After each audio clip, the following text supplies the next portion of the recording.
Bonjour et bienvenue dans ce numéro de Face au Business, la première édition du Forum national sur la e-agriculture s'est déroulée les 11 et 12 février dernier au CIAO.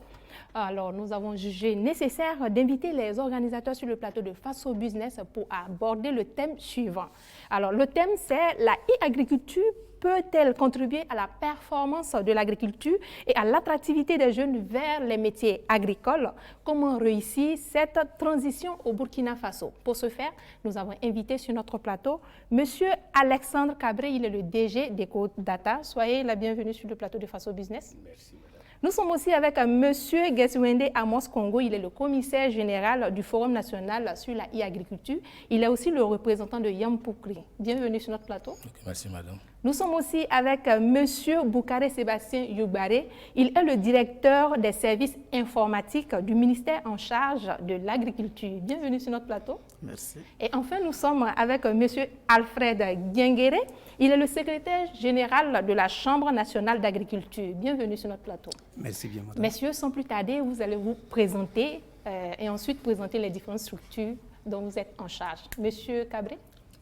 Alors, moi, je suis Alexandre Alassane Cabré. Je suis directeur général de EcoData. EcoData qui est promoteur d'une plateforme aujourd'hui qui n'est pas à présenter. Qui n'est plus à présenter, voilà, grâce aux actions. Aux actions sur le terrain, c'est AgriData, qui est un centre d'innovation digitale, de documentation et d'information sur le développement rural, à travers lequel nous faisons de la diffusion d'informations pour les agriculteurs et aussi pour les acteurs continue, voilà, permanente, en utilisant que ce soit les langues locales aussi, en plus du français, utilisant, voilà. Donc, voici EcoData. Merci beaucoup.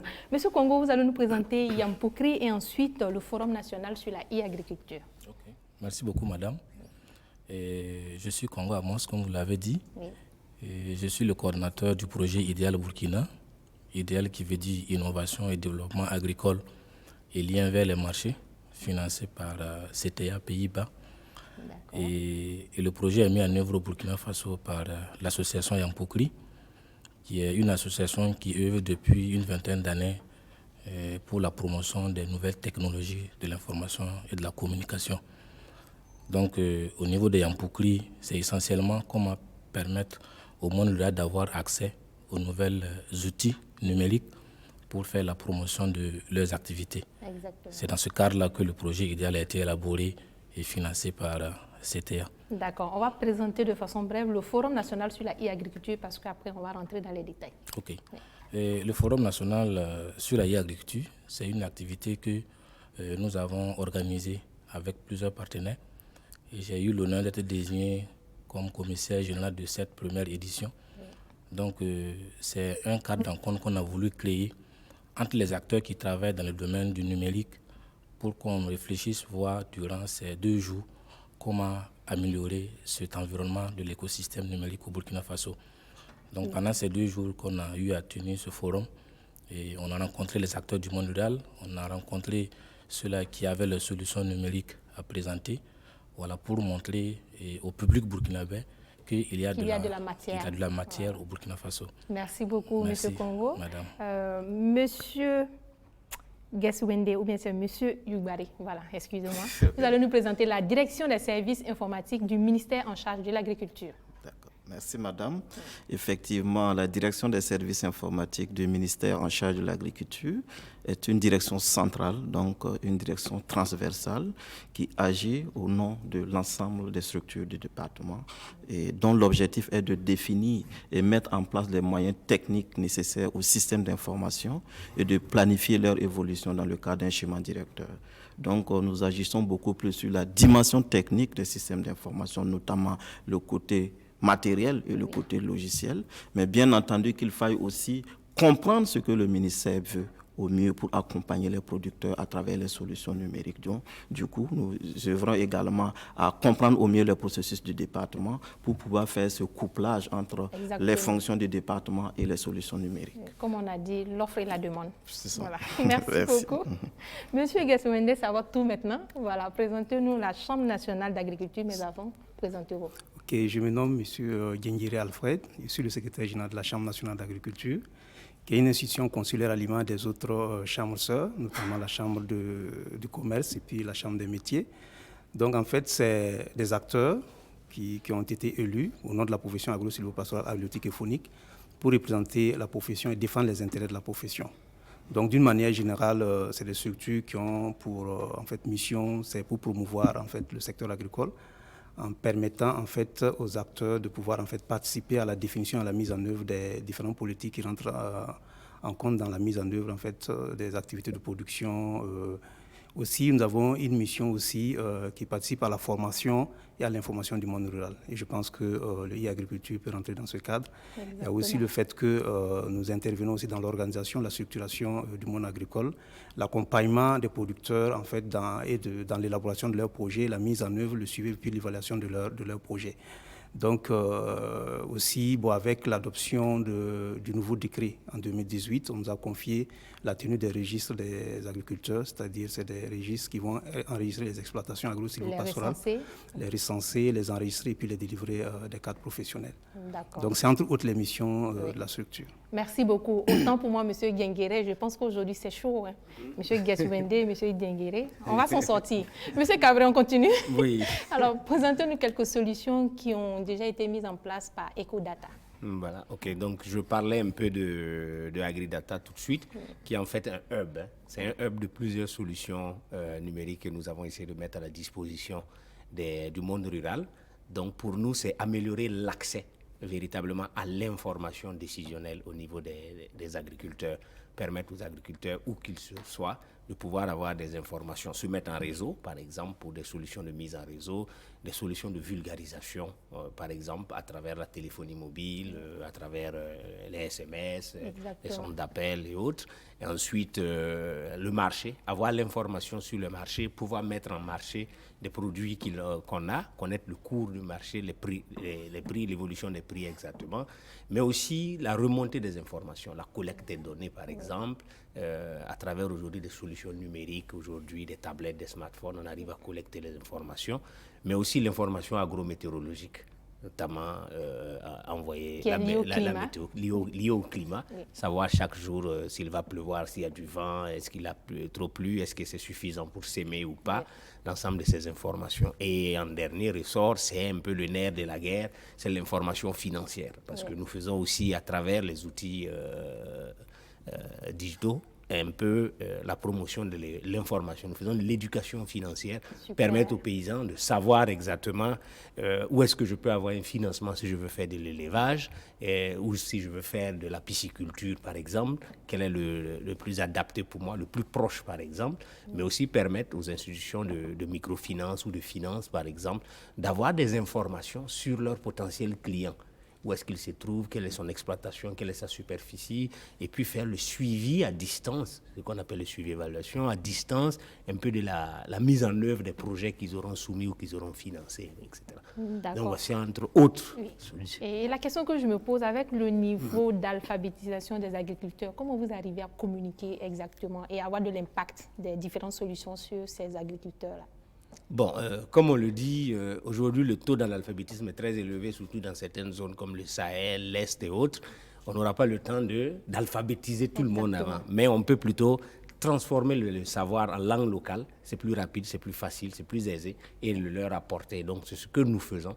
Voici pourquoi nos solutions utilisent, à travers que ce soit le SMS vocal ou que ce soit les centres d'appel, on utilise les langues locales, actuellement 8 langues locales. Bon, on va étendre éventuellement à toutes les langues, c'est en fonction des moyens aussi. Oui. Voilà, mais donc déjà 8 langues, c'est déjà bon. C'est déjà beaucoup. C'est déjà beaucoup. Bon, on essaie de voir comment couvrir le plus possible avec un maillage du pays en fonction des grands groupes ethniques, etc. Voilà. D'accord. Merci beaucoup. Monsieur Congo, on va parler des solutions déjà élaborées par l'association Yampokri. Ok, merci madame. Et au niveau de l'association Yampokri, on a quelques solutions qu'on a déjà développées.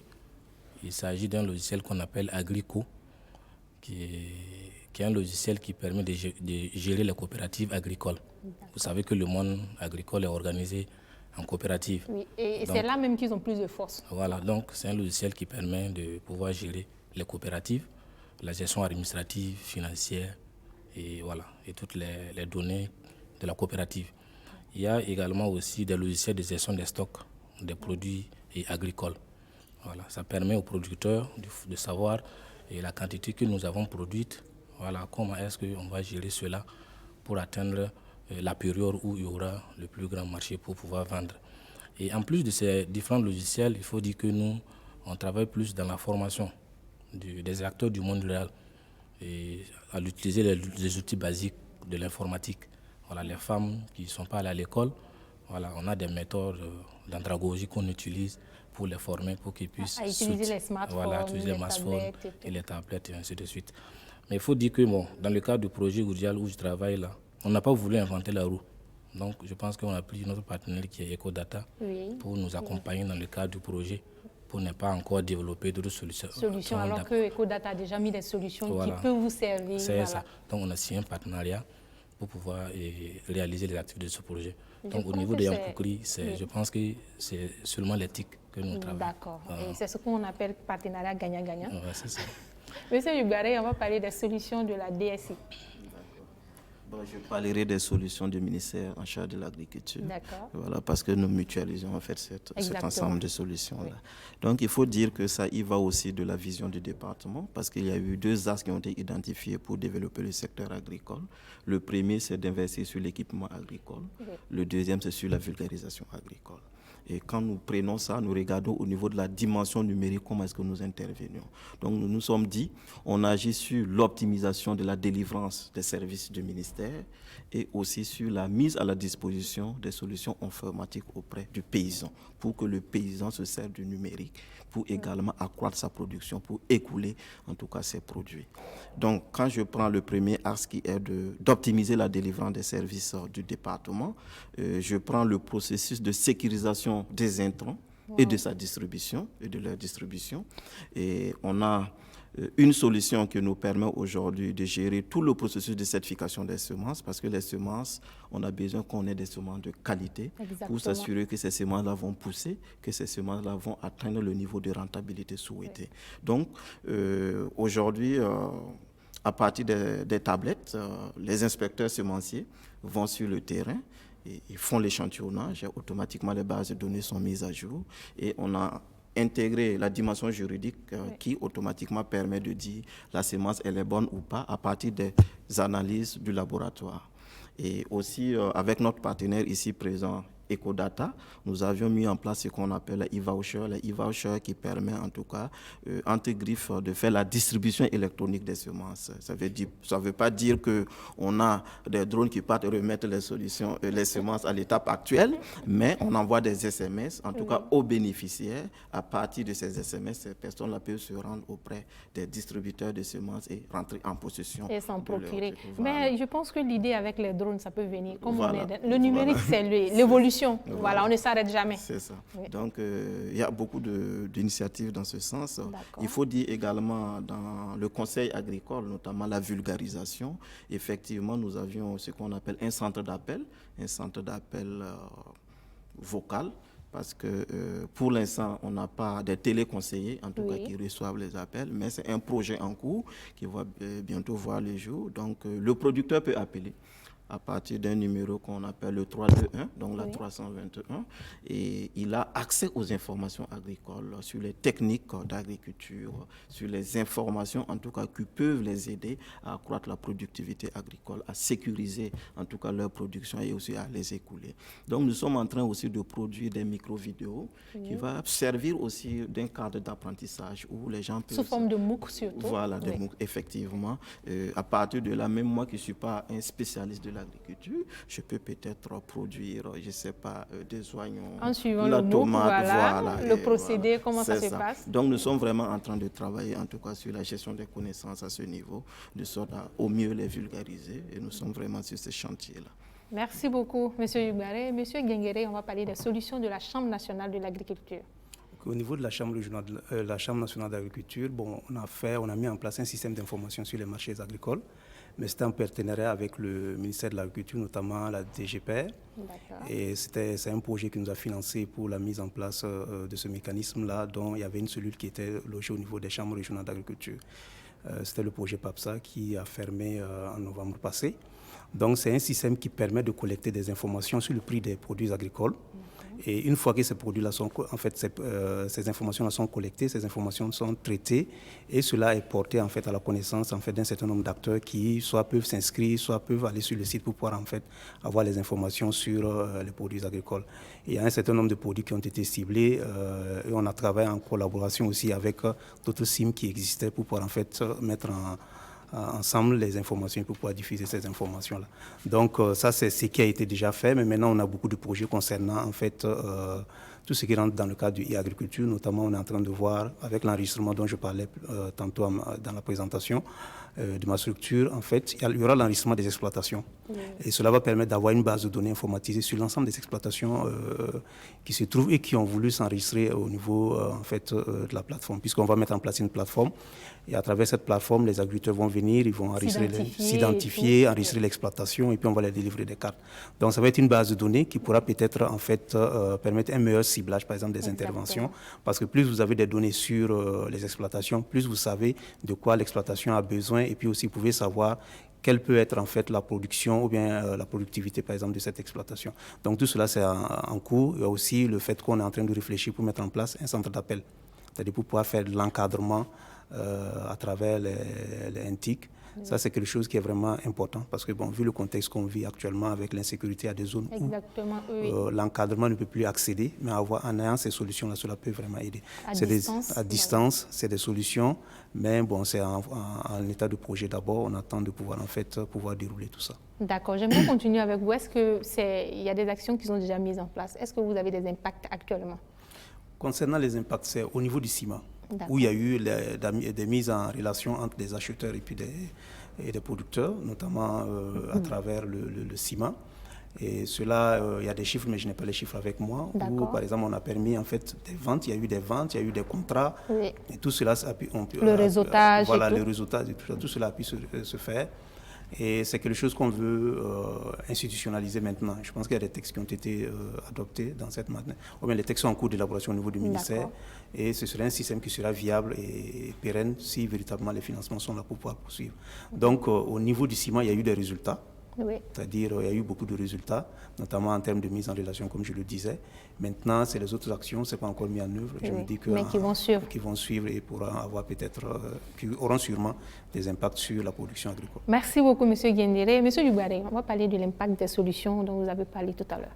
D'accord.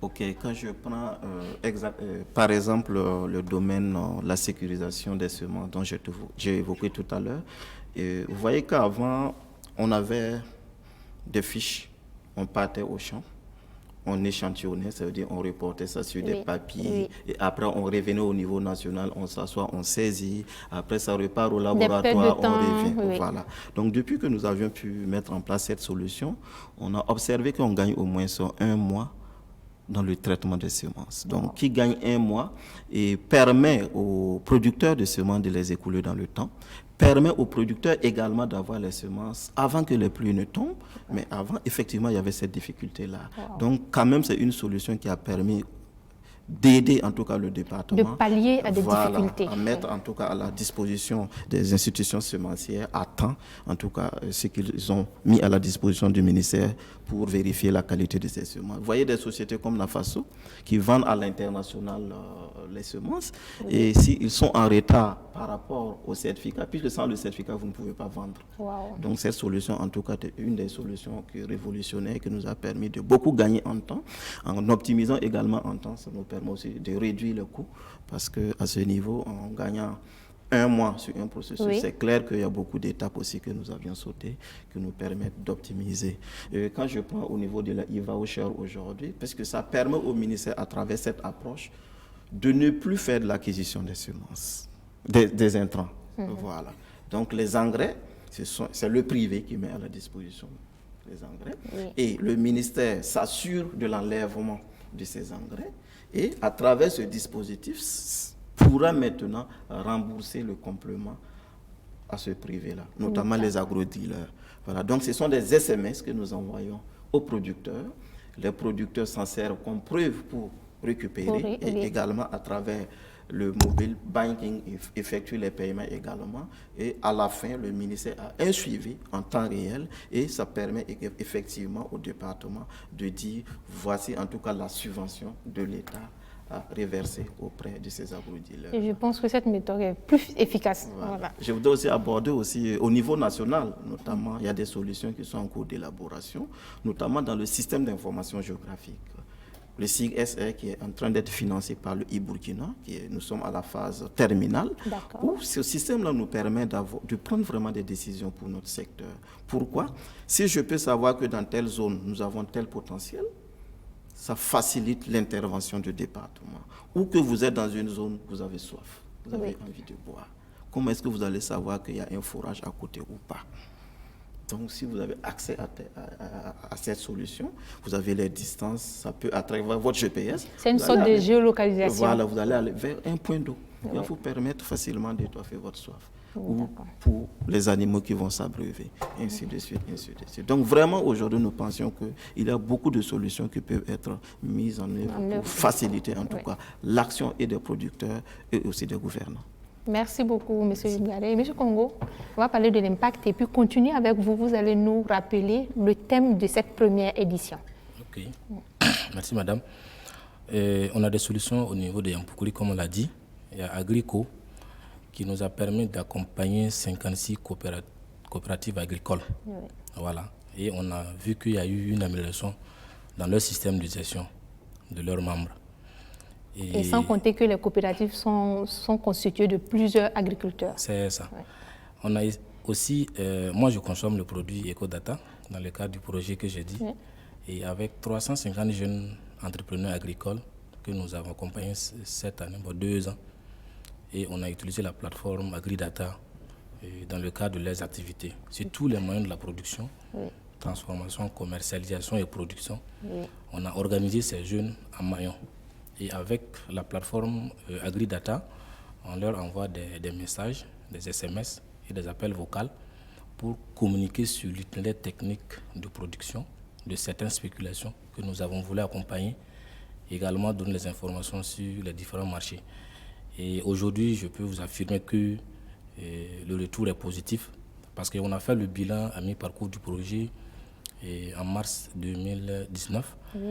Et les jeunes on dit que ça fait près de 7 millions qu'ils ont pu vendre à travers la plateforme AgriData. Et nous sommes en train d'évaluer pour cette année et je pense que ça va aller au-delà de ce que nous avons pu.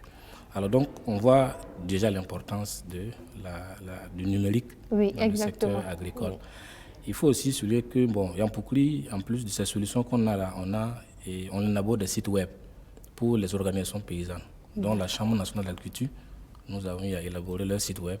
Et ça permet de rendre visible également leurs activités. Plus de visibilité dans les actions, les activités. C'est ça. Avec la Chambre nationale d'agriculture du Niger, l'ECA, on a aussi aidé à élaborer également leurs plateformes. Et ça permet aux producteurs de partir là-bas pour avoir des informations sur tout le secteur agricole. Donc, on peut dire qu'on a des solutions vraiment qui ont un impact positif sur le secteur agricole. Alors, pour aller au niveau sur le thème de la première édition. La première édition, c'était synergie d'action pour une émergence, pour l'émergence d'une agriculture intelligente et attractive pour les jeunes au Burkina Faso. D'accord. C'est le thème que nous pourquoi avons ce thème je vais me diriger vers M. Cabré.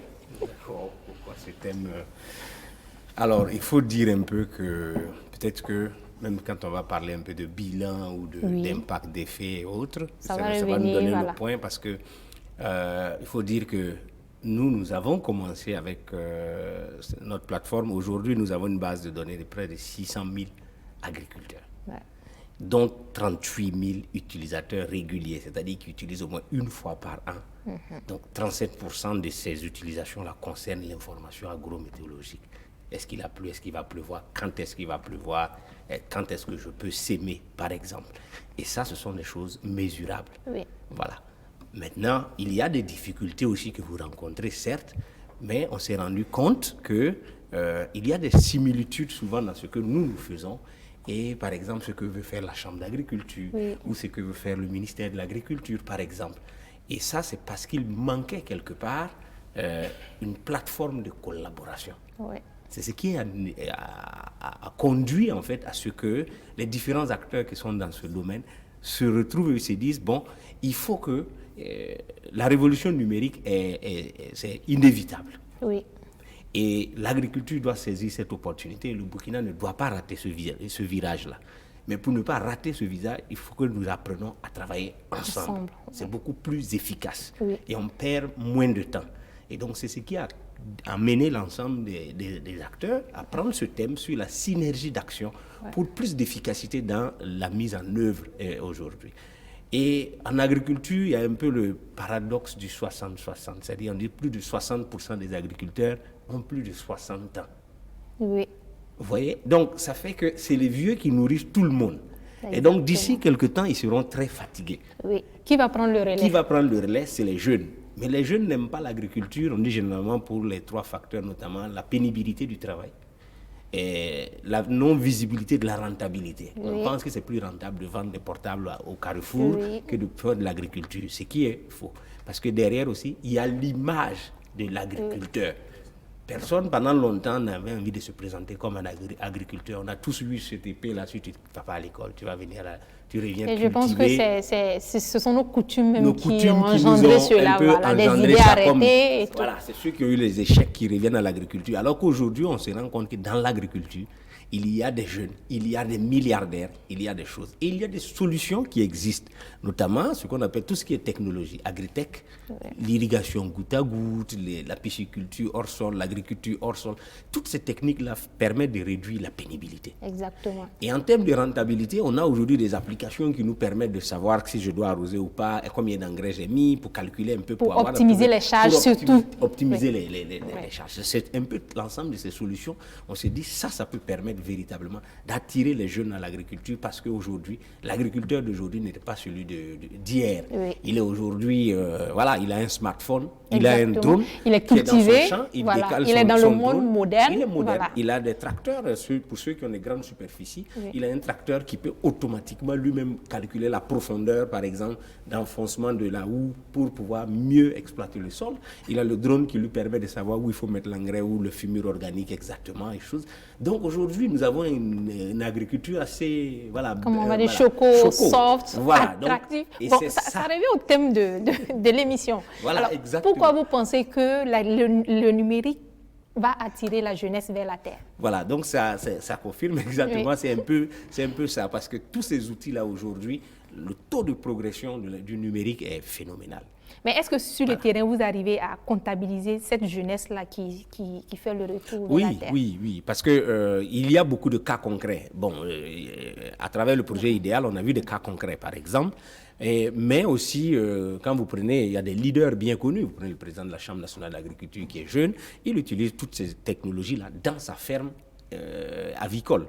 Voilà, nous avons d'autres jeunes, le président de l'UNPSB par exemple, qui utilise aussi des drones, qui est jeune, qui est le président de l'Union des producteurs sémenciers, qui utilise le drone dans son champ pour permettre de voir exactement où est-ce que, par exemple, en cas d'attaque parasitaire, c'est où c'est localisé pour vous permettre de circonscrire rapidement. Donc, il y a beaucoup de ces jeunes, même autour de Ouagadougou, qui font de la maraîchiculture hors sol, en plein centre-ville, ou avec du goutte à goutte, ou qui font de la production de champignons, donc contrôlés en utilisant simplement des simples technologies. Il y a des cas, et ces cas-là sont des cas d'école, sont des cas qui réussissent et qui vraiment montrent que c'est le bon chemin. Maintenant, il faut réussir l'essai.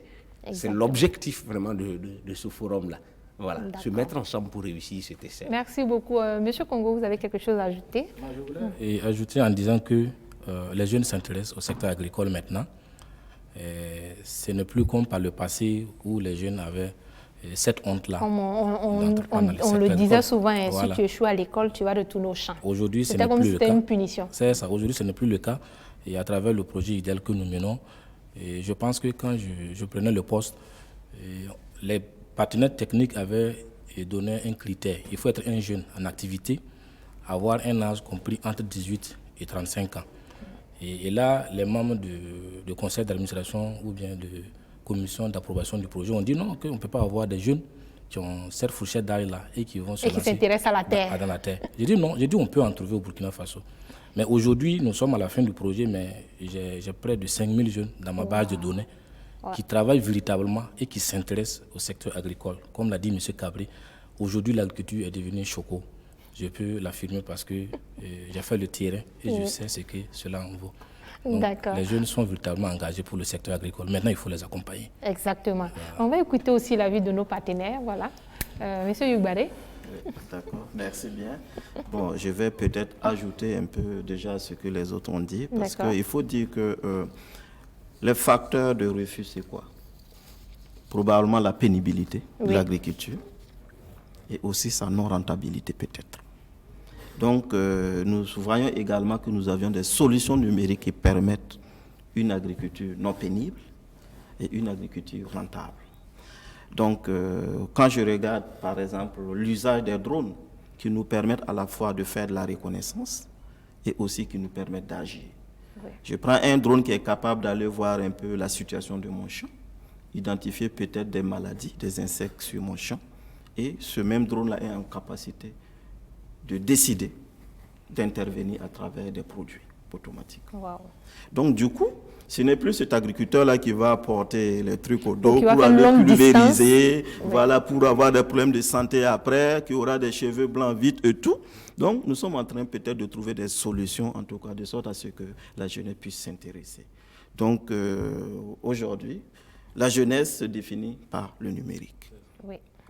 On se réveille avec, pratiquement on mange avec. Je crois même que souvent on se douche avec.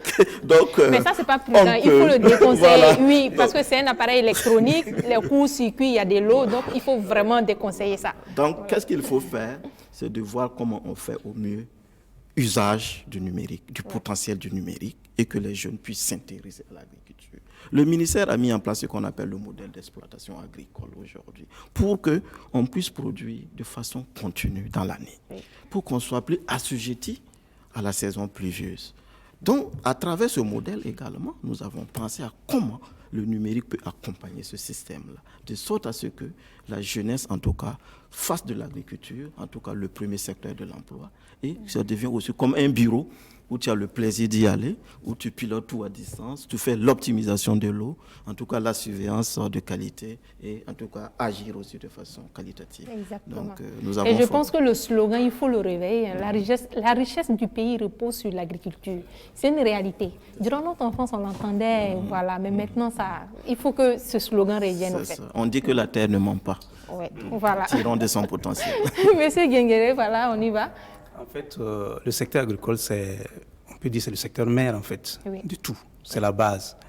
Et c'est les stéréotypes qui ont amené, par exemple, un certain nombre à la jeunesse à fuir. Bon, je pense qu'on évoquait, entre-temps, si on t'envoie au village, tu vas cultiver. Oui, c'est ça, comme une punition, en fait. Voilà, c'est comme une punition, mais actuellement, il y a de nouveaux acteurs qui émergent. Oui.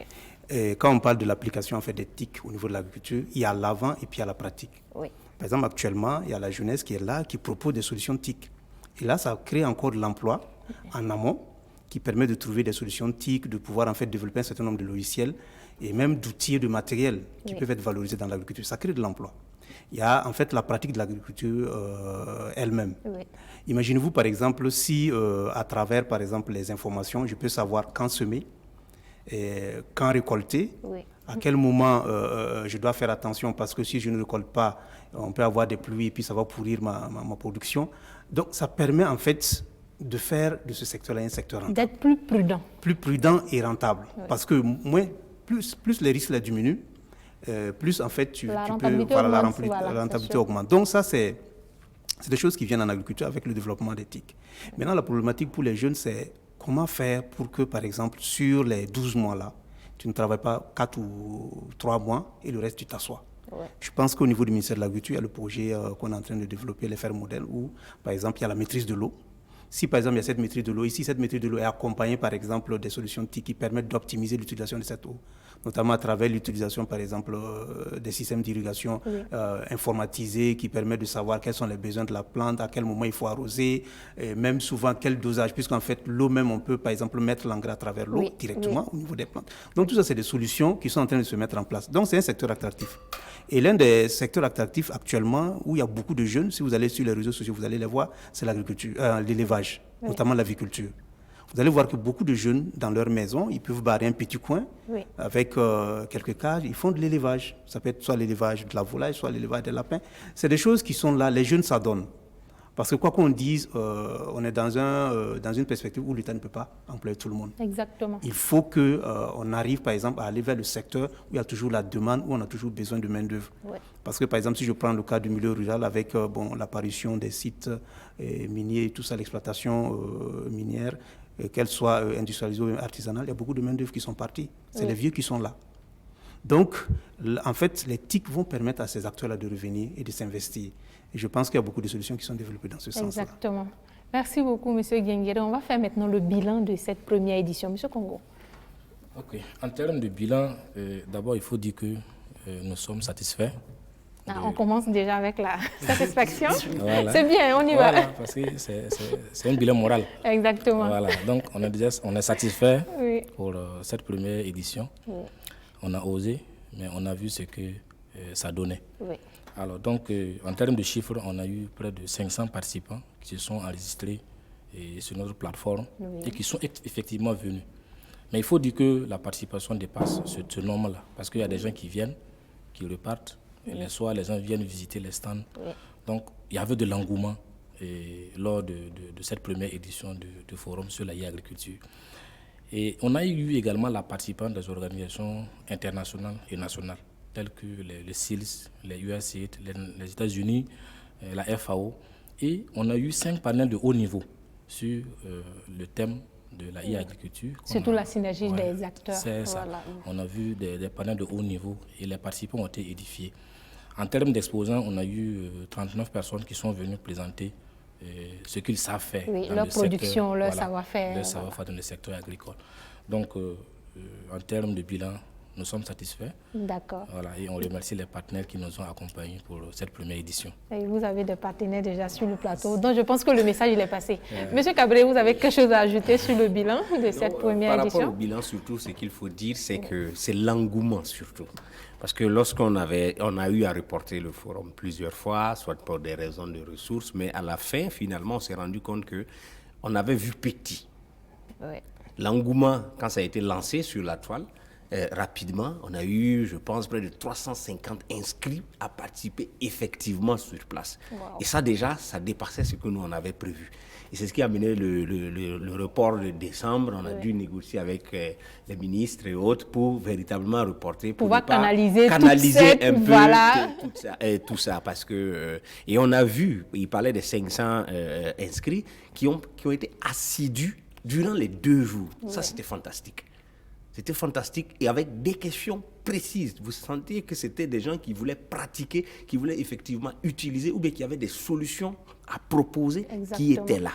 J'ai l'impression que le numérique, c'est comme un aimant pour la jeunesse. C'est un aimant pour la jeunesse parce que c'est ça en fait. C'est l'évolution, c'est dans l'air du temps, c'est le temps, c'est l'évolution du monde, comme la voiture en son temps aussi. Donc ça évolue avec. Donc il y a cet engouement-là que nous avons vraiment aimé. Ensuite, un aspect qu'il faut souligner, c'est le partenariat public-privé pour organiser un peu ça. Au-delà de ce qu'on voit, il y a la Chambre nationale d'agriculture, il y a le ministère de l'Agriculture, il y a l'association Yampoukri, il y a un privé qui est Ecodata. Et il y a derrière tout la FAO, le CTA et autres qui derrière se rendent compte que, attention, c'est quelque chose qui est assez intéressant et prêt à accompagner cela. Donc, c'est vraiment... c'est motivant en fait. Et on sait que ce qu'on fait est vraiment important. Et très important. Donc, c'est vrai que peut-être qu'on a eu quelques petites difficultés. Je ne sais pas si on peut en parler. Oui, on continue en même temps parce que c'était la question suivante. Voilà. Mais je n'oublie pas les 2 partenaires sur le plateau. Ils vont donner leur point de vue sur le bilan. D'accord. Voilà, c'est vrai qu'il y a des difficultés peut-être organisationnelles dues, mais il faut que chacun comprenne qu'il y a le contexte sécuritaire qui a fait que peut-être dès les premiers jours, on a dû refaire sortir tout le monde de la salle, par exemple, pour fouiller. Voilà. Mais on ne peut pas expliquer aux uns aux autres que c'est pour telle raison ou telle raison. Maintenant que c'est passé, on peut le dire. C'était des impératifs sécuritaires, par exemple. On devait déplacer les panélistes et les participants aux ateliers dans d'autres sites hors de là-bas. Donc, la sécurisation de ça a fait que finalement, on a tout tenu sur place. Oui. Et ça s'est fait sur place et ça donnait aussi un cachet particulier. Et particulièrement, il faut tenir à remercier le ministre de l'Agriculture et le ministre de l'Économie numérique. D'accord. Hors des habitudes, des discours classiques écrits, ils ont fait animer un panel de haut niveau. C'est-à-dire que c'est directement questions-réponses avec ces 500 participants, tous assez intéressés pour des débats. Et ça, c'était quelque chose, je peux dire, c'était une première d'avoir deux ministres en même temps. Et qui marque l'événement. Prêts à discuter, à échanger, à aller en profondeur. Et véritablement, ça, c'est quelque chose qui a marqué l'ensemble des participants. On les a dans les notes d'appréciation. Et il faut le dire, c'est un plateau en même temps pour les remercier pour cela. Mais aussi, bon, on a eu la confiance du chef de l'État parce que, bon, c'était pas aussi facile de l'organiser dès le début. Il a dit, il y croit à la jeunesse, il croit à la transformation numérique. Donc, au fait, voilà. Si les décideurs sont partants, le reste. Voilà, le reste roule. Ça Merci roule. beaucoup à nos décideurs. Alors, Monsieur Youbare, votre point de vue sur le bilan, selon vous, étant partenaire d'Ecodata, est-ce que c'était satisfaisant? En tout cas, au regard de l'âge même de cette activité, et comparé aux résultats obtenus, nous ne pouvions qu'être satisfaits. Satisfaits parce qu'il y a eu de l'engouement, il y a eu des gens qui étaient assidus, il y a eu des débats sérieux. Ça a permis également de se connaître, d'orienter un peu les priorités et aussi se connaître. Se connaître et voir qu'est-ce que les autres faisaient. Et pour ça, nous tirons vraiment un bilan très satisfaisant et dire que nous croyons en tout cas à l'apport du numérique pour l'agriculture. Et d'ailleurs, ça a été prouvé avec la participation que nous avions obtenue. Et il faut également dire qu'au niveau de la FAO, qui est l'organisme international, qui encourage même l'emploi du numérique dans le secteur agricole. Et il y a eu beaucoup de séminaires dans ce sens. Et je pense que, en tout cas, ce début doit connaître, en tout cas, ne doit pas connaître une interruption. Et nous devrons avoir, au fil des années, en tout cas, de telles organisations, de sorte à ce que nous faisions, en tout cas, de ce potentiel-là, un des facteurs de développement de notre agriculture. Merci beaucoup, M. Youbare. M. Genguéré, votre avis? Merci bien. D'abord, c'est de féliciter toute l'équipe qui a pu organiser, en fait, ce forum, parce que c'était un challenge. Une première édition, c'est pas facile. Le défi était d'abord de tenir cette édition. Ça a été fait. Ça, c'est déjà un acquis. Et je pense que c'est quelque chose qui ouvre la voie vers peut-être une institutionnalisation même de ce forum-là. Et je pense que vu l'engouement, on parlait de plus de 500 inscrits, sans compter ceux qui sont venus sans être inscrits, l'engouement que cela a suscité non seulement auprès de la jeunesse, et quand je parle de la jeunesse, il y a la jeunesse des villes, mais il y a aussi les agriculteurs qui sont venus. Des zones rurales. Voilà, qui sont venus, qui ont vu ce que, en fait, les TIC pouvaient proposer comme solution aux problèmes qu'ils rencontrent dans leurs exploitations, qu'ils rencontrent quotidiennement dans leurs activités. Cela est déjà quelque chose d'important. Cela a permis d'abord de voir que, par exemple, les TIC peuvent être appliqués à l'agriculture. Les TIC peuvent apporter quelque chose à l'agriculture. Cela, c'est déjà quelque chose qui est bien. Et comme on l'a dit, il y a eu les panels, il y a eu des échanges qui ont permis d'approfondir un certain nombre de questions concernant les thématiques qui ont été abordées. Donc, nous pensons que c'est quelque chose qui a été vraiment bien, qui va aller de l'avant parce que nous croyons à la chose et nous sommes engagés parce que, bon, comme on l'a dit, c'est une expérience entre le public, le privé pour pouvoir mettre en place, en fait, réaliser ce forum-là. Donc, c'est quelque chose vraiment qui est bien. Et la première édition est faite. Nous allons capitaliser ce qui a été bien fait, ce qui n'a pas été bien fait. On s'améliore, comme on le dit, rien n'est parfait. Toute œuvre humaine peut avoir peut-être des insuffisances, mais on va parfaire les choses et puis essayer de progresser. Et surtout, c'est l'occasion aussi de féliciter et de remercier tous les partenaires qui ont cru à ce partenariat-là. Dans cette première édition. Première édition pour nous accompagner dans l'organisation, en fait, de cet événement-là. Merci beaucoup. Monsieur Congo, est-ce qu'on peut revenir sur d'autres difficultés? Monsieur Cabré en a parlé un peu. Est-ce que vous avez noté d'autres difficultés dans l'organisation? Non, je pense que c'est essentiellement les difficultés que nous avons notées. D'accord. Voilà, parce qu'on a fait un petit rapport là-dessus. Oui. C'est seulement, bon, le premier jour, au lieu de commencer à 8h, voilà. on allait commencer jusqu'à 11h. Bon, certains se sont plaints, mais on s'excuse parce que sécurité oblige, c'est important. Voilà. Donc, en fait, ça ne dépend de personne, c'est pour votre propre sécurité, c'est pour notre propre sécurité. C'est ça. Voilà. La deuxième difficulté qu'on peut noter, c'est la mobilisation des ressources. Oui. Voilà, pour une première édition, vraiment, on a eu des difficultés pour mobiliser les Donc, ressources. il avait dit, on a dû reporter à plusieurs reprises. Voilà, mais on a reporté, mais cette difficulté a toujours demeuré. Oui. Mais on rend grâce à Dieu parce que jusque-là, on tient bon. On tient bon.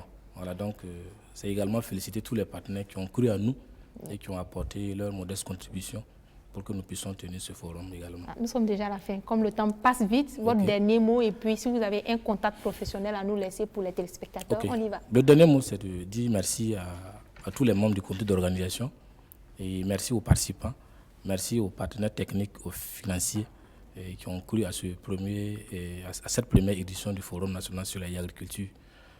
Mon contact, c'est le 76 14 97 72. J'espère que c'est bien passé. Merci, madame. Oui. Monsieur Yugbaré, un dernier mot et votre contact professionnel. D'accord. Vous remercier également pour cette émission. Merci à vous aussi pour contribuer dans ce monde. En fait, notre souci, c'est l'entrepreneuriat des femmes et des jeunes.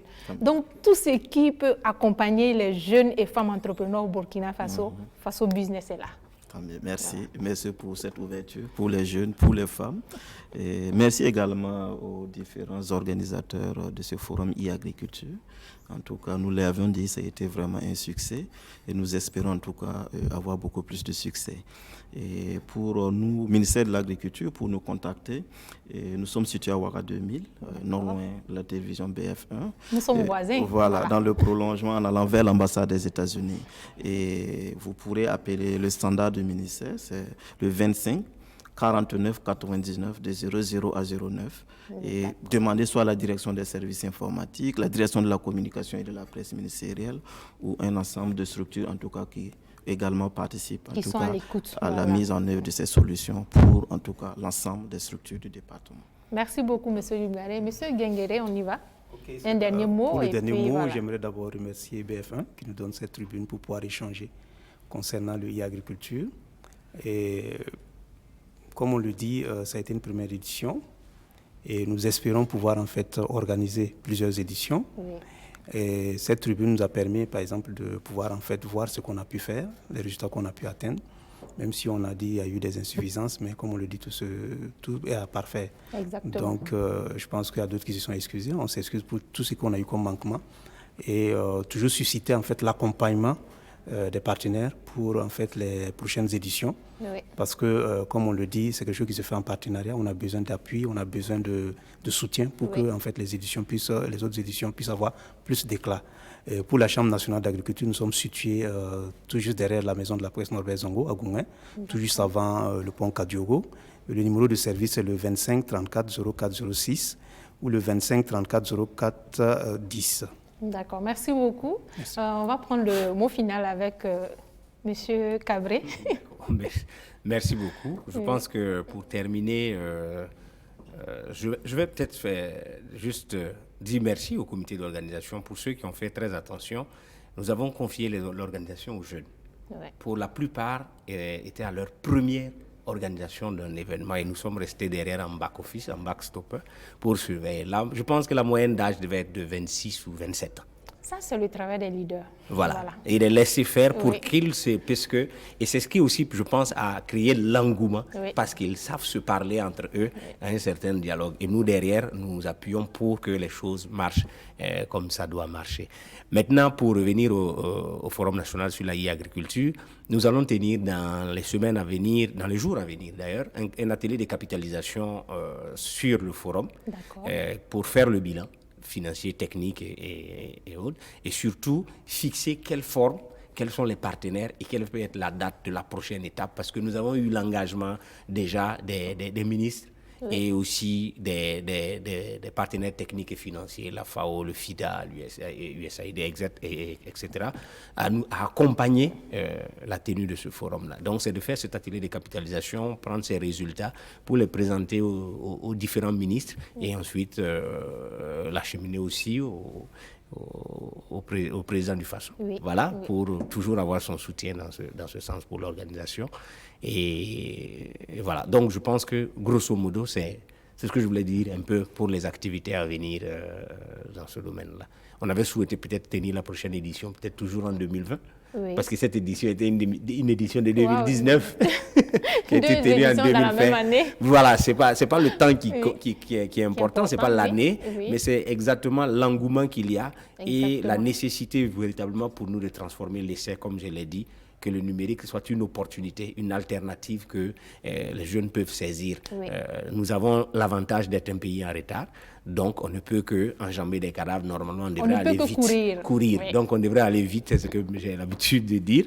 Donc c'est un peu dans ce sens-là qu'on va vite, parce que le digital, ça va très vite. Oui. Voilà, une solution d'aujourd'hui peut ne même pas être encore à la mode dans 3 Exactement, mois oui. ou dans quoi. Donc, comprenez que même si les éditions sont rapprochées, c'est en vue Il de y a la sortie. toujours des nouveautés, comme Et on aussi, le dit, les NTIC. Les NTIC. Et on demande toujours aussi, on veut élargir le plus parce qu'il y a des solutions qui existent chez les voisins et comme on sommes en communauté, c'est de voir comment évoluer dans l'espace communautaire de la CEDEAO en même temps et voir comment nos solutions peuvent profiter à d'autres et d'autres aussi leurs solutions. Oui. Il n'y a pas à inventer la roue. C'est utiliser toutes les roues qui est là. Voilà, et aller. Donc, c'est toujours encore dire merci à tout un chacun. S'excuser peut-être pour les vices de forme, les vices de procédure qu'il y aurait eu peut-être des uns aux autres. Mais bon, souvent, quand vous voulez bien faire, il faut forcer un peu. Exactement. Donc, voilà, je pense que c'est passé. Voilà. On a débordé le temps. Merci. Voilà. Merci beaucoup, M. Cabret. Merci à vous pour votre disponibilité. On va remercier nos partenaires. Merci à Faso Chic pour les tenues qu'elle nous offre. Merci à Pelle et Chapeau. Merci à toute l'équipe de production, à sa tête Dieudonné. À très bientôt pour un autre numéro de Faso Business. D'ici là, portez-vous bien. Bye bye.